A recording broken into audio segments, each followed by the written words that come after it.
Qizlar, ozish vaqtida faqatgina qornim tanam osilib qolmasin, nima qilay demasdan yuzga ham ozgina e'tibor bering. Buning uchun bizga yoki oddiy yuz kremi yoki olik yog'i ham bo'ladi.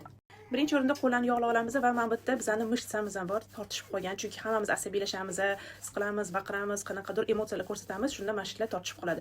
Shunda mana shunaqa qilib, mana bu suyagimiz bor, suyagi pastini mana shunaqa qilib masaj qilasiz.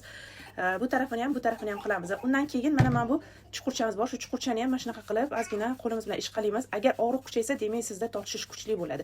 Buni qilgandan keyin bo'yinni ozgina yon tarafga burib sal ko'targanda mana bu yerda bunaqa mushta chiqadi. Mana shu mushtani ham mana shunaqa ishqalashimiz kerak. Buni ham og'risa, demak ozgina e'tibor berasiz. O'sha ochilgandan keyin masaj qilib chiqasiz. Barcha mushtalarimizni ishga tushirib yubordik. Endi birinchi o'rinda bo'yindan boshlaymiz. Qo'limizni yog'lab olamiz. Men ro'molda ko'rsata olmayman. Va mana shunaqa qilib bo'yinni pastga tushiramiz. Tushirgandan keyin qo'lni yog'ladik, yaxshilab bo'yinga ham yog'ladik. Mana bundoq bo'yin bilan 5 ta u yoqqa, 5 ta bu yoqqa qilamiz. Endi doim yuzni masaj qilayotganda yuzni pastga qilib ishqalamaymiz. Sochiqlar bilan ham bunaqa artmaymiz. Yuz doim tepaga ko'tariladi. Demak, birinchi iyaklardan boshlaymiz. 15 martadan qilasiz. Undan keyin mana bu yerda yuzi chizig'i bor. Mana shunaqa bu yoq tarafdan qilamiz mana. Quloq tarafga qarab yuzi.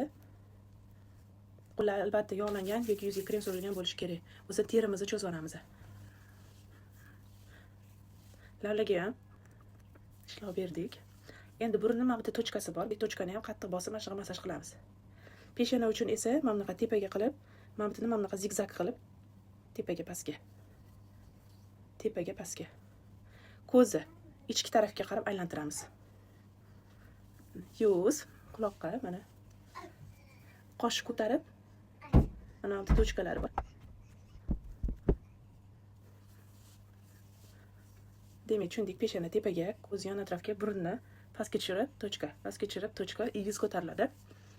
Lablar, iyak, bo'yin pastga. Haftada 3 marta qilsangiz, yuzingiz juda ham zo'r tortilib olasiz. Menga obuna bo'lishni unutmang va video tagida yaqinlaringizni belgilab keting.